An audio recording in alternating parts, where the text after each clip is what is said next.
Sam Nazarian has been a nightclub king, a luxury hotel mogul with brands like SLS and Mondrian, ghost kitchen entrepreneur, wellness advocate, and Sam sold his company a couple years ago for $850 million. Then he spent 3 years with a non-compete, and he had to come up with a whole new brand, a whole new strategy, and we're going to talk a little bit about that today. It was a life-changing event that led him to get into the wellness arena with Tony Robbins, and he's got another partnership with music icon Mark Anthony called HQ. And older snowbirds, Latino community, perfect for Miami. So I want to ask about that and being a serial entrepreneur. He sold his company for $850 million, I said. If anybody out there has done that, great, we'll bring you on stage too. Otherwise, listen to his advice. But since he's our first guest of the day, I want to get into one of the big news items first, the election of Zohran Mamdani in New York. But thank you for being here, Sam. Thank you. Hello, everybody. Thank you very much for having me. Welcome to Miami, for those who don't live here. Yeah, welcome. And I think we're going to probably be seeing more people from elsewhere in Miami, potentially. I want to get into, what is the election of Mamdani as New York mayor going to mean for Miami real estate? That seems to be all that people are talking about, this morning.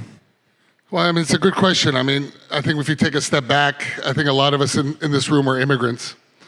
And I think from one perspective, celebrating an immigrant and the success of an immigrant taking over a very large city or the largest city, that's something we should celebrate. But, the perspective of kind of the political aspect of what he represents obviously can be very catastrophic. I think, being, as an immigrant from Iran, a Jewish immigrant, there's certain things that are important to me, but if you look at it pragmatically, just unemotionally, he hit a chord. Mm-hmm. And I think it's a chord that we should all pay attention to, which is the next generation, right? What's important to them? What are their buzzwords? How do they get their news? How do they get their media? And if we put our head in the sand, we're going to miss this whole boat for any business, I think, from that perspective. Obviously, I don't agree with any of his philosophy or policies, but it's a reality. And I think probably 80% of the brokers this morning woke up and had a shot of vodka because they know they're going to be very fucking busy for the next. And that dip is hopefully going to rebound up in the Miami real estate market. Yeah. So if you're a developer, this is also the snowbird season when people come down to Palm Beach. If you're a developer, do you raise prices today, or is it's still just kind of a wait and see? It's not going to tip the balance, immediately or something like that. I think the people that have moved here, I remember because I've been here 20 years. So the people who came here in the flux after, beginning of COVID, but it was really after the not being stable during the rioting, right? Mm-hmm. And the instability. So a lot of our friends who moved down, they moved their companies down, they moved their infrastructure, their companies, and that really, you saw the massive sustained growth here of demand for residential, for hospitality, for office.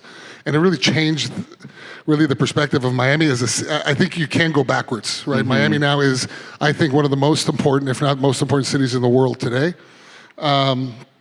But having said that, there are different things that drive people to actually make that ultimate decision to move. Schools, mm-hmm. infrastructure. There's a lot of things. But he definitely, if anybody was on the fence, and who wanted to live in a capitalist-free, pretty, normal life, New York's going to have a tough 4 years of that. Yeah, and I think it's interesting too. Because you saw Ken Griffin, you saw Jeff Bezos. In some sense, there's the mass migration of people, of the wealthy, but there's also just 1 or 2 billionaires can make a huge difference in the trajectory of Miami. It's small enough that, still that can really lead to outsized impact. Those are very big movements, but still the biggest buyer in South Florida is the Hispanic and Latino market, mm-hmm. 70%. And I think that's something we have focused on. We sold over $2 billion of real estate here in my prior life. And that is really where the big buyers are coming, and that's really the authenticity needed to communicate with that buyer. Yeah. And that's really, I think, ultimately what's going to move the needle for the next 10 years. Yeah, and we'll get into that because your new brand is all about that. Do you think there's going to be more developers coming down here too? Obviously, Mamdani's freezing the rent, which means, landlords have less money, which means buildings will likely fall into disrepair, which in some sense they are more because of a lot of the reforms passed in New York over the past 6 years. But do you think there'll be more competition on the development front? I don't know if there's going to be more competition. I think we've already seen a huge level of developers coming to the market, that are not necessarily institutional Miami developers. It's tough to build here. I mean, you have to be a pro. You see the people in that room, or that big, beautiful, all these beautiful models and stands out there. I mean, it's generally the same players, led by Related and Terra and all these amazing developers. So it's not easy to understand the politics, the infrastructure of South Florida, or Florida as a whole. Florida is not set up right now, or Miami specifically, whether you talk about Palm Beach, Fort Lauderdale, West Palm Beach, Tampa. There isn't big infrastructure, which means permitting, zoning, inspections, contractors. I mean, everyone in here who's built anything knows it's not easy. So it's not for the faint of heart to be building down here in pretty much anywhere, but specifically in Florida. You got a perennial GC shortage. The issue that, a lot of people moving down is schools. There's not enough really top-tier schools, one could argue. I mean, what do you see as the barriers to people still coming down? You touched it. That is the barrier. So I think, people look at traffic, they look at crime, those are the things that affect their life. Yeah. And Miami has become the most expensive city. Food and beverage, restaurants. I mean, we had something I was very concerned about when I sold my companies. We had 12 hotels in this market. We were probably one of the biggest lifestyle operators in this market. And I knew how hard it was to train staff, to encourage people to come, work hard, the culture of hospitality. And then all of a sudden you see 500 restaurants open up. You see a lot of things happen through this process over the last 5 years. And you look at it from a bystander, and you're like, where the hell are all these people going to be, training the staff, training the people, getting the infrastructure, getting the consultants, the vendors, that fill in really the content to the channel, right? If Miami's the channel, we're the content, right? And it's not easy to do at scale so quickly.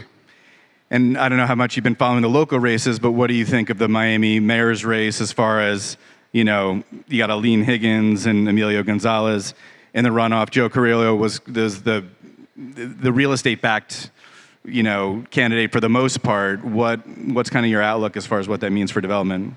I mean, I honestly think, we're going to miss Mayor Suarez. Mayor Suarez was a global advocate for Miami at every level. And I think finding that replacement of that personality, that ambition, he was really, I think, one of the best spokespeople for Miami globally.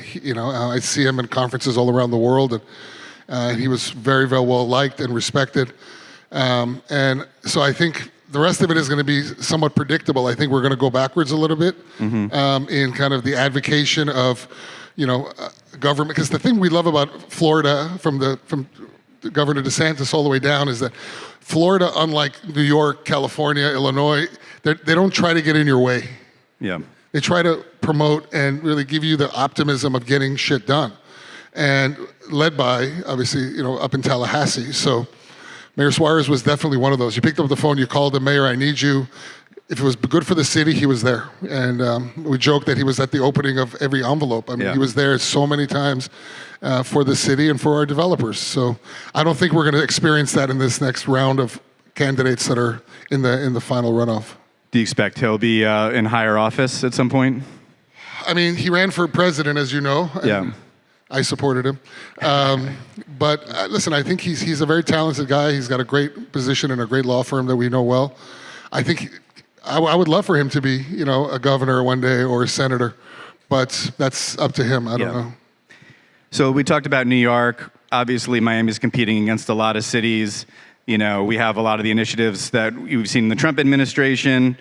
That's changed a little bit of the mix of foreign buyers. Canadians are maybe a little bit more reticent than they were. South America, Central America, it's a little bit more of a mix. But what do you see as far as the feeder cities for Miami? And, you had the trend of people from LA moving here, maybe some move back. What do you see as Miami's, biggest competition nationally right now or internationally? I think domestically, the biggest competition is still Texas, Nashville is a very big, place that people can see themselves living, that are kind of, I'd say, all the red states, right? I mean, people aren't dying to move back to LA, where I'm from. I think internationally right now, we have to do a better job embracing kind of the personality of Miami being, I always say Miami's the kind of capital of South America, right? It's always been. And we just need to continue to reaffirm that position, because that is, the fastest growing demographic in the world today. We spent a lot of time, my partners, as you said, Mark Anthony, and I partnered with Mark a couple of years ago to really understand how a guy like him, and a titan and the best entertainer for 40 years, has been leading the conversation with the 27 cultures from Miami to Argentina and across in the Caribbean. And he's taught me so much about the uniqueness of every country and the personality. And Miami still needs to embrace that. And I think, I think it's something very important for Miami to hold that positioning. I don't think it's going anywhere. I don't think people are moving to, Alabama, but my point being is we really have to continue to kind of appreciate in humbleness that positioning that we have here in Miami. Yeah, well, we were just in Dallas and Houston and Austin 2 weeks ago for a bunch of Real Deal events. And, in some ways it seems like Dallas is a sleeper competition with Miami. You have Wall Street South here, but I think there's more finance workers in Dallas now than there are in New York. Or JP Morgan employees in Dallas than there are in New York, yeah. which is again indicative of the New York politics, but that's where people want to live. Though the funny thing about Dallas is, they often say this in Dallas, there's no real reason for that city to exist. It just was kind of born out of, cattle ranchers, and let's put a city here, unlike Miami, which obviously has all the... They have something called oil. Yeah, Miami exactly. That kind of helps. So I want to get into some of the projects you're working on now, which, through the Latino focus, through the longevity focus, are, so Floridian, right? So take me through, your first project that you're doing here with the brand HQ. It's focused on Gen Z, millennial, Latino, first projects in Edgewater. Maybe not the best time to be building a new condo project, but tell me about the proposition there and the niche that you're really homing in on. So when I sold my last hotel company, we had 11,000 employees in 9 countries and 100 hotels in lifestyle. So I kind of understood that market pretty well. And a big part of what we really, I think, led was in residential luxury lifestyle, which was an unproven lane. Mm-hmm. And, when I sold the company, I really wanted to focus on what's the next chapter? What can we really disrupt? Again, lifestyle had become kind of an overused category. All the hotel companies had bought companies like mine. Personality was no longer in the hotels. You'd go into a hotel. When I grew up, I'd go to Ian Schrager's hotel. I'd go to Pomerantz's hotel. I'd go to Barry Sternlicht's hotel. Every hotel, you knew the owner. You knew why you were going there. You were there going back to the beginning of hospitality. If you're a student like I am of Conrad Hilton and Izzy Sharp, and these are people that had a perspective and a point of view. So I saw that dilution happening today. And when I sold the company, I said, what are we going to do in this next chapter at SBE? And I focused on 2 parts of it that I really enjoyed. One was super high end. And then the other part was, what is the next generation how they're going to identify with hospitality, and which is the millennial and Gen Z. And ultimately with Mark, I got introduced to this massive channel of the Hispanic and Latino. So we created 2 platforms. One is around lifestyle, which is called HQ, which is a hotel company now that we have 12 locations. We launched it last year. And today we're announcing our first residential project here in Edgewater with our partnership with Black Salmon, with Mark Anthony, obviously, as my partner, and an unbelievable collection of some of the best collaborators. And I think, to your point, wellness, food and beverage, and more importantly, a connectivity where I sold with SLS hotels and Hyatt hotels and residences. We sold more than just the 4 walls. Mm-hmm. And that's the big thing that I don't see that much, is where people were buying in our residences in Dubai or Argentina or Bahamas or here, they knew they were buying into a platform, an ecosystem. Yeah. And that's what we've continuously tried to build with SBE, and now with HQ Residence that we're launching. Actually, we're announcing it right now. And this is the first announcement with Black Salmon here at The Real Deal, which is, we have a video we'll show, I think, at the end of this. But, the future of residential, and as I walk this beautiful, ballroom outside and see all these amazing brands, is the personality, connectivity, and collaboration. So in that case, we partnered with the founder of The Well, Kane. We founded, obviously, with Arquitectonica and Bernardo. We brought in an amazing design team out of Toronto, design agency. We partnered with I think the best sales team in the world, and Mauricio Umansky and the agency, and his partner. And we also brought in Sofia Vergara, who's a partner of mine in food, and we're putting an amazing Sofia Vergara branded restaurant on the ground floor. And if our focus is differentiating, this building, which is a price point of $1.5 million, which is not a multi-million-dollar price point like a lot of the projects are, people, can afford it. Millennials feel like they're living a life in balance. We have longevity and preventative medicine and human performance all in the top 3 floors.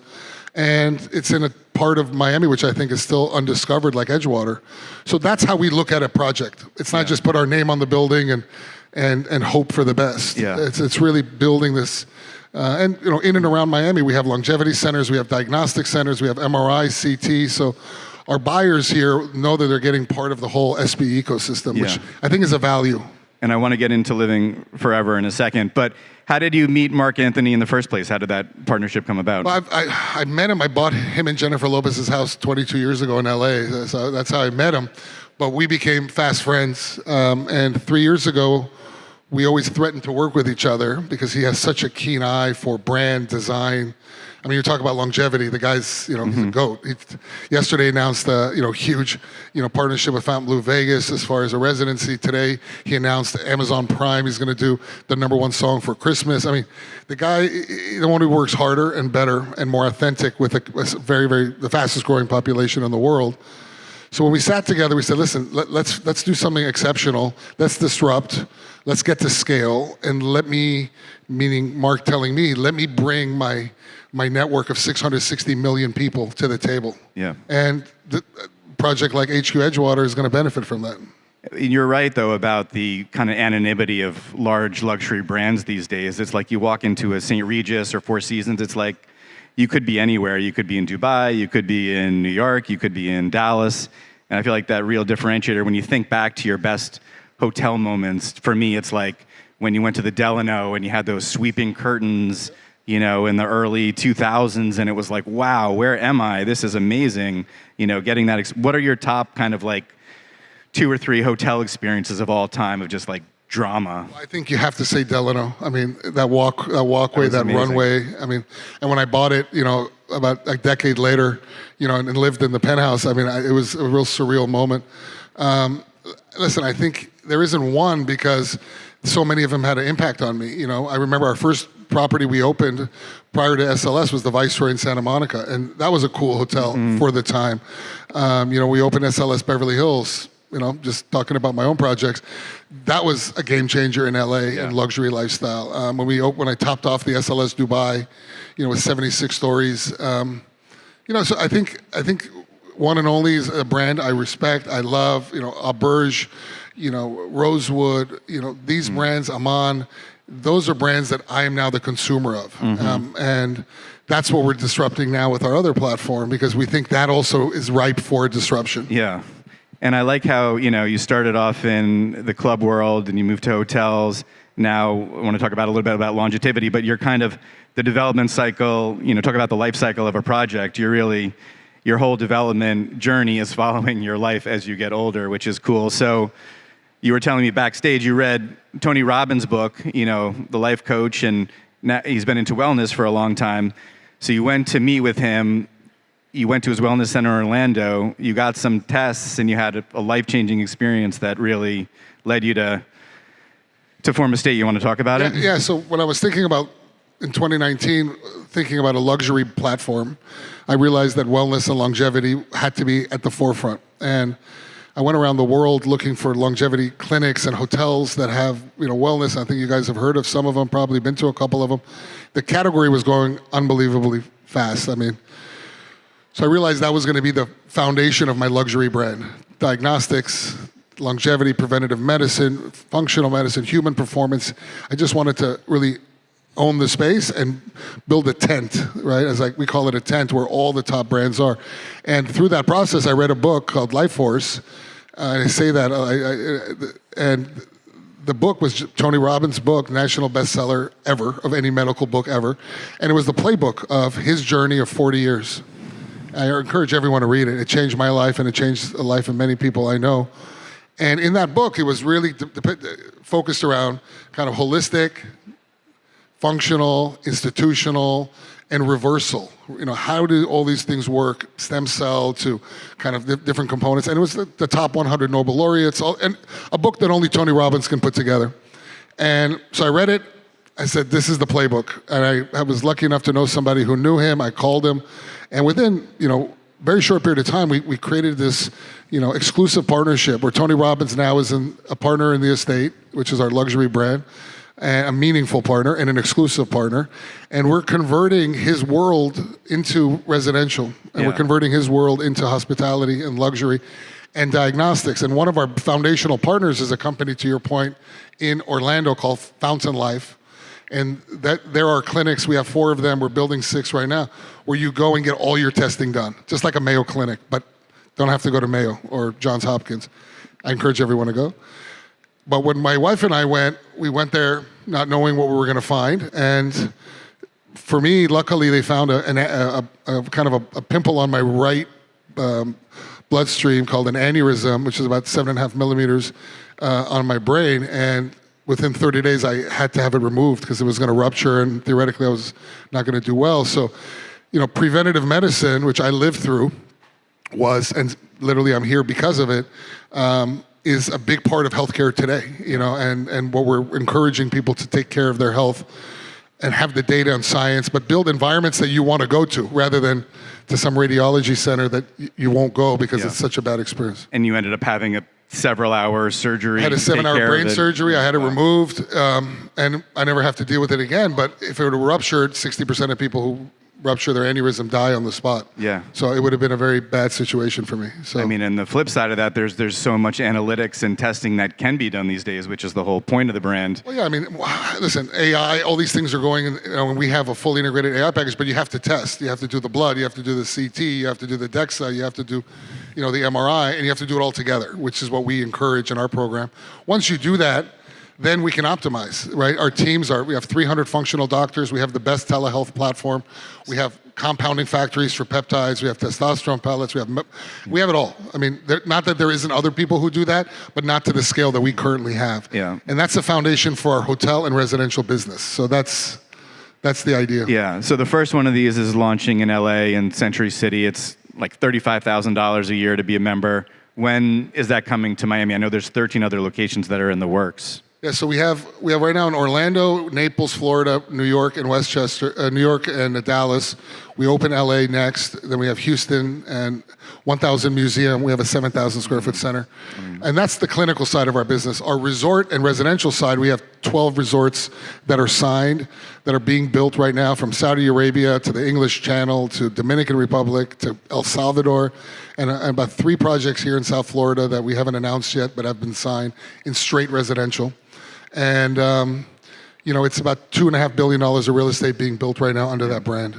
And you were saying that, not to be too, stereotypically, gender focused, but women have been typically like into, the spa side of things, but the wellness and the longevity, you're finding that men are more interested in that than traditionally they would have been in this kind of concept, which I think is a good selling point for. I mean, our chief medical officer, Helen Messier, it doesn't get better. We spend a lot of time looking at decision makers of residential, right? I think it's weighs 70% female, the second home, the primary home, things like that. And women are so underrepresented in just all the science and data that comes in testing and kind of all these studies we read up to like about 20 years ago. So we focus on female health, we focus on reversal, we focus on med spa, we focus on everything that some people do 6 or 7 times a month in different locations. We have it all centralized in a brand that they trust, which is the key. And obviously we integrate that into our residential. And listen, what do you give a residential buyer?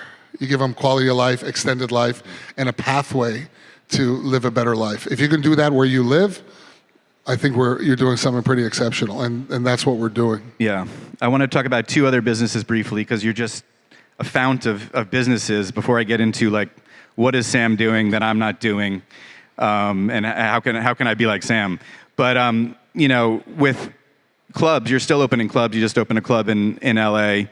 Were you more like the Steve Rubell, I'm out there partying, Studio 54 kind of club owner? Or were you more like the Ian Schrager, kind of lurking in the shadows and watching everybody else have a good time?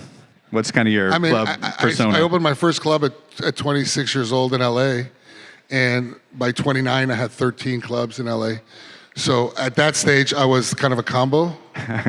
But I always knew why I got into nightclubs and restaurants was the business plan, believe it or not, was to have the credibility to operate a lifestyle hotel. And I think that's, again, still what's missing in the market is if you're going to be a lifestyle guy, you need to understand how to operate the parts that make you lifestyle, which is not just outsourcing everything and having a brand on the door, which is really what hospitality is today. So I had my moments. I think anyone who knew me back then, but there was always a clear focus that we were building up the biggest lifestyle company in the world. And 2019, we were by far the biggest lifestyle company in the world. That we didn't have a close second. Yeah. How many days, nights of the week are you out now? I mean, as my wife will attest, I mean, we have 3 young kids. That's one of the reasons I sold my company at 44, was I didn't have that stamina nor the desire, and I had evolved. So I started to build, these new platforms today that took 3-4 years to build that I think are going to be the next disruption.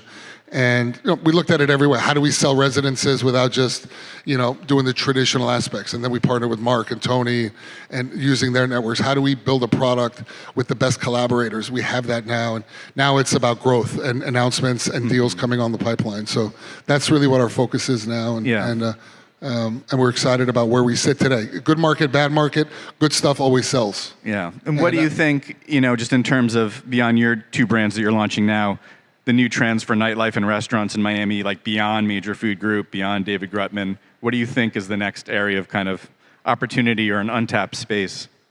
Well, I always say in today's world, when I was growing up, if you were good, you do good. If you were great, you did great. In today's world, you have to be great to do good, if that makes any sense. Mm-hmm.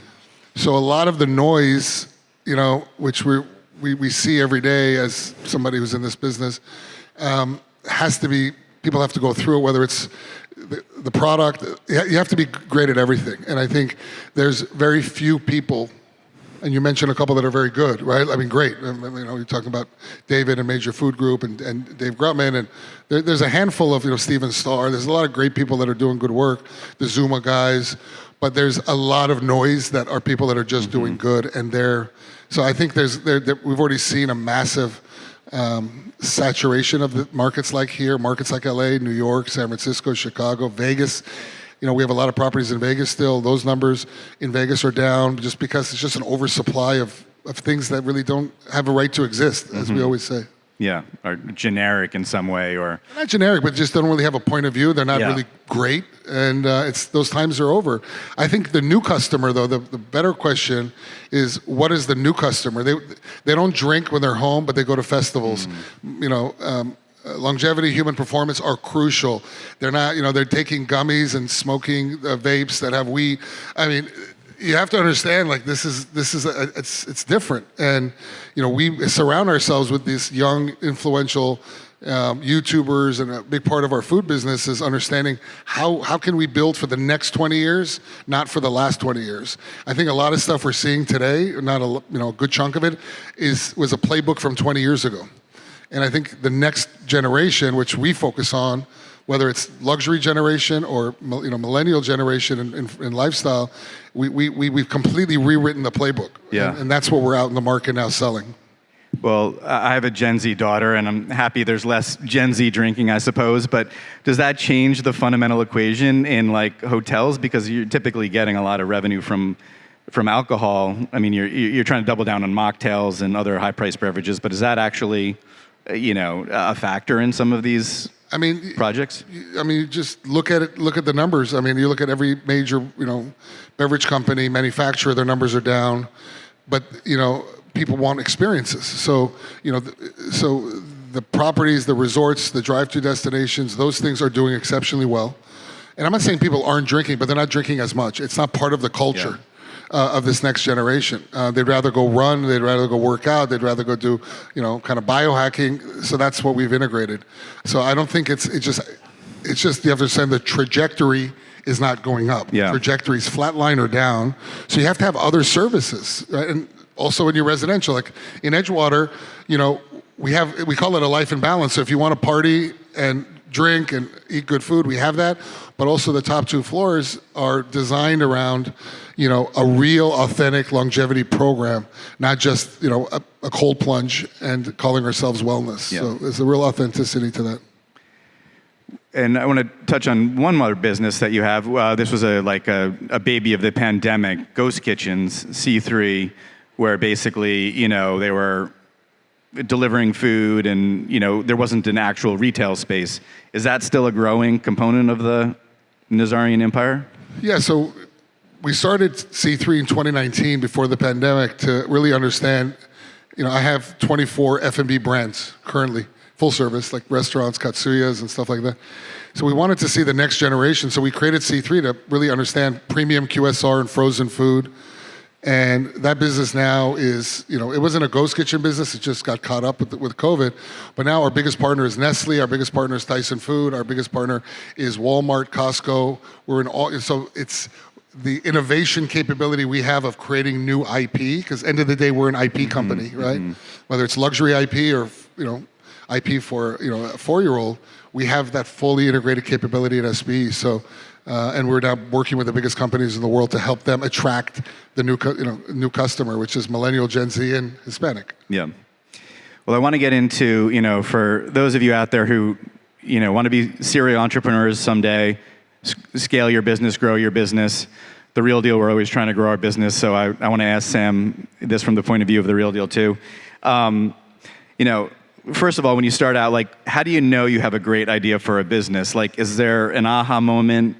And this might sound weird, combined with almost like a physical sensation, or do you get excited? How do you know you've hit on an idea? Sometimes when I have a good idea, I'm like, oh wow, and it just resonates in a different way. I mean, I remember when I opened my first nightclub, I was 26, and it was just lightning in a bottle in LA. We had all the celebrities. It was so unexpected that a 26-year-old Persian kid would do this. And it was more unexpected by me. I was so self-conscious of sitting in a room with all these people that, I could never even, hang out with. Now they're all coming in droves to my nightclub.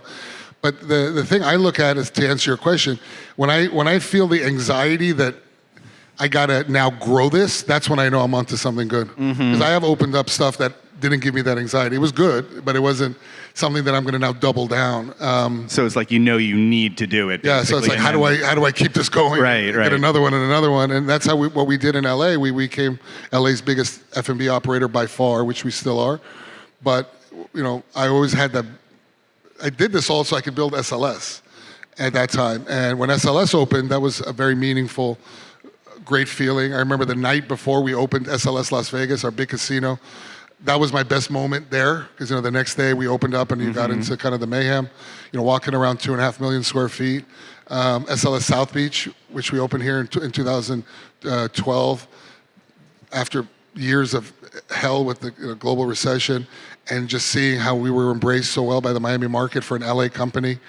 Though there are moments like that, but I don't generally get caught up in those. I get caught up more in the glass half full than half empty than half full. Yeah, it's easy to get stuck in that spot.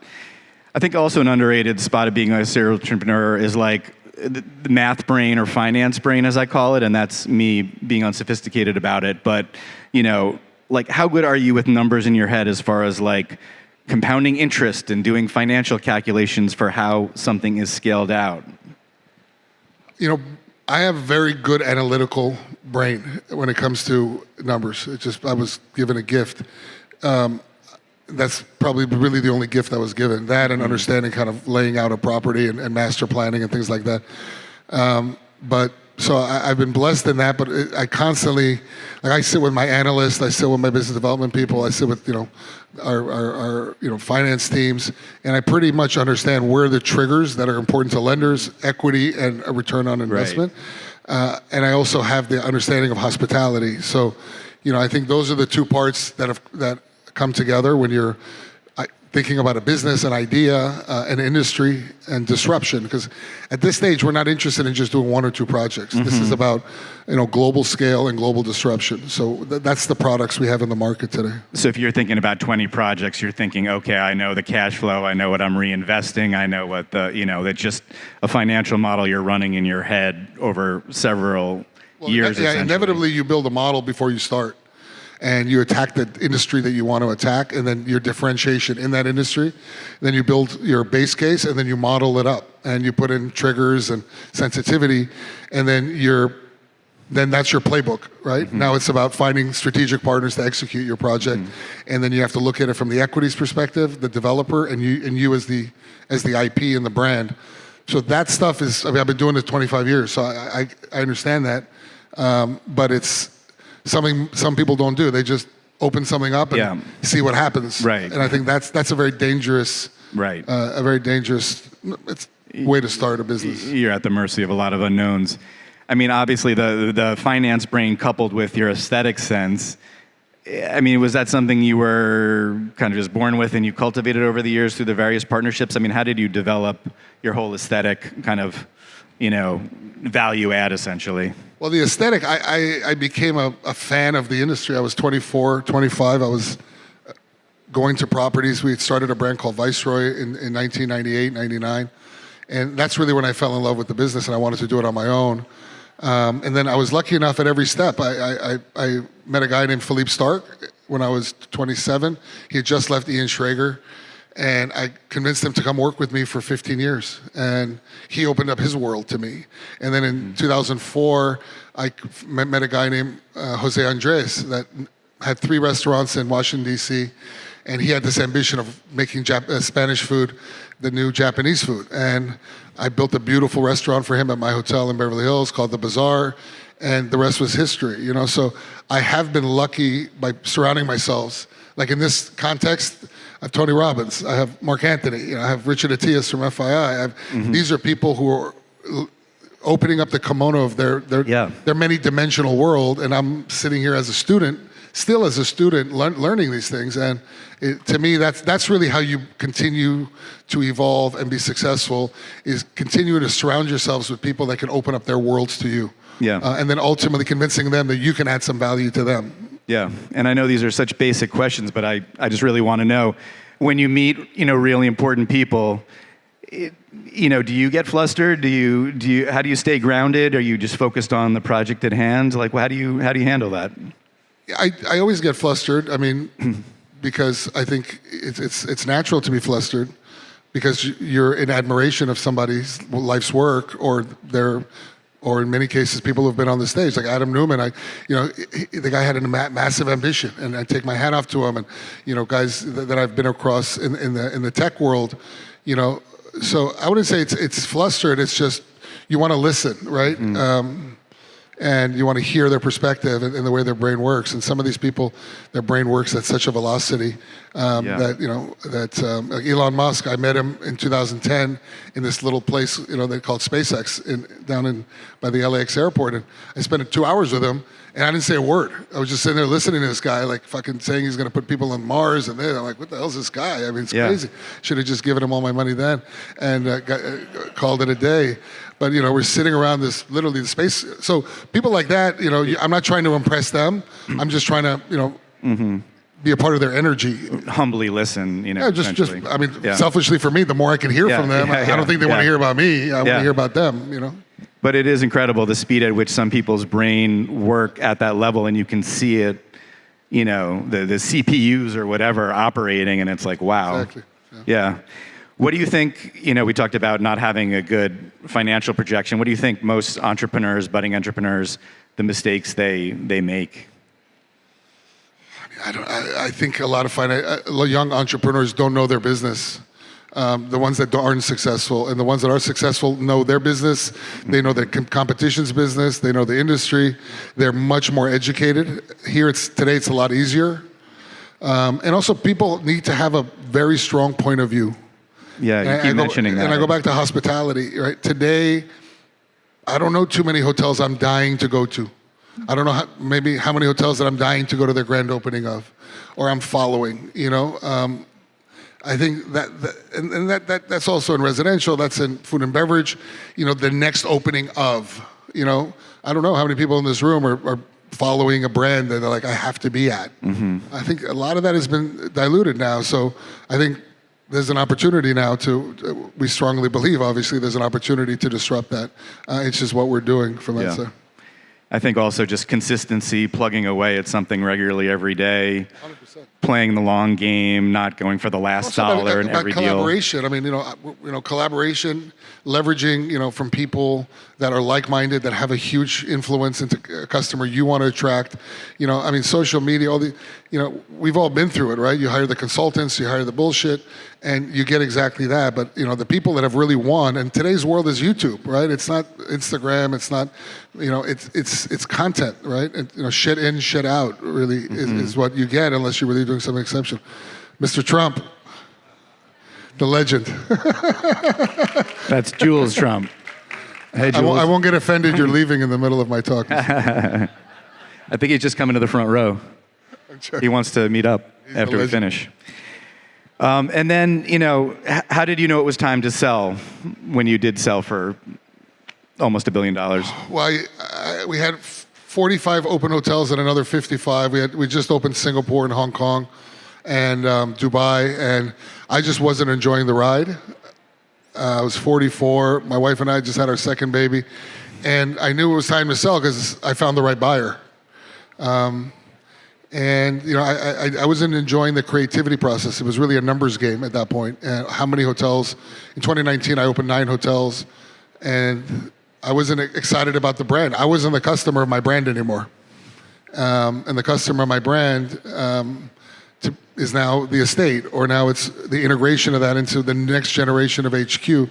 I wasn't as curious anymore around opening up 5 more Delanos and Mondrians and SLSs. So that was really it. But also I found a great buyer, a big institutional company that needed what I had, and it worked out for us and worked out for them. Yeah. And so, you've taken this also into your home life too. You used to buy fast cars and smoke American spirits and traveling 250 days of the year. Now you built a biohacking and longevity addition to your home.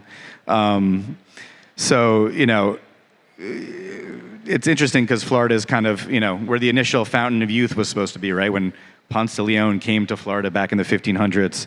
But, I guess my question is, can it ever go too far? All this, there's such a focus on optimization these days. Have you ever heard the phrase optimization sickness, where everybody wants to schedule out every single thing in your life? So I guess there's a balance there. But I guess my final question is, and we can open it up to 1 or 2 questions from the audience. When you're in your 90s, are you going to start developing assisted living? Well, it's funny because people say, for 20 years I was getting people drunk and all this stuff in our clubs, and now we're giving them a place to get better. So it's kind of like the whole ecosystem. Yes, why not? If I'm 90 and I have the ambition to do anything, I'll do it. But I just, at this stage in our lives, we want to also be an advocate for making people feel better. Yeah. And I think it's kind of an obligation if you have the opportunity. So when I send people now to my clinics and centers, and they come back and they go, "You changed my life," or in many cases, "You saved my life," not me, but letting them, encouraging them to go. That's a powerful thing. It really makes you feel very good about yourself. And then you're like, how many more times can I do that?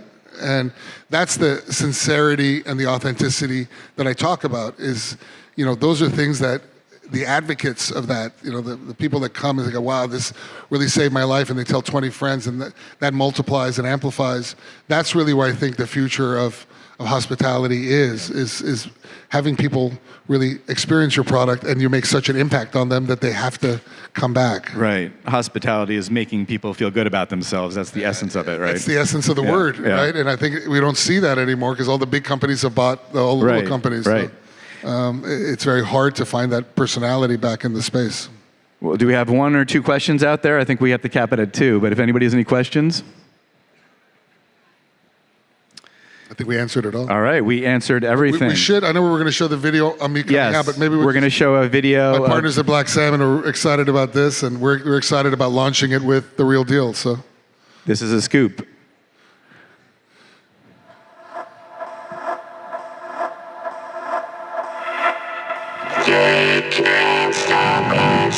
Sam Nazarian, founder of SBE, the visionary who turned nightlife into lifestyle, hospitality into culture, and wellness into a global sensibility. sold SLS, Mondrian, and Hyde Hotel brands to Accor Group in a multi-billion-dollar deal. Now he's back, launching HQ Residences in Edgewater in partnership with Black Salmon and rewriting the rules of luxury living.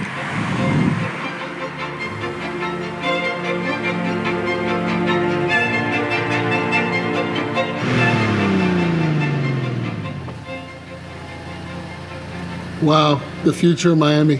HQ Edgewater. There'd be no better place to live.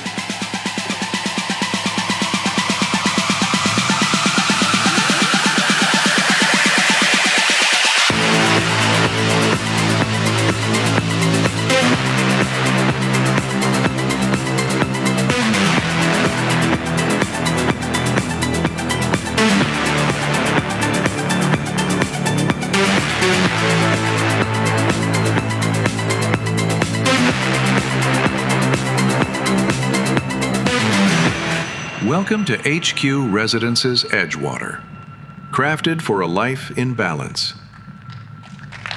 All right. Well, that's exciting. And I want to thank Sam for being here. Thank you so much, Sam. Stay tuned for our next panel coming up imminently. So hold your seats, and we'll be right back on stage.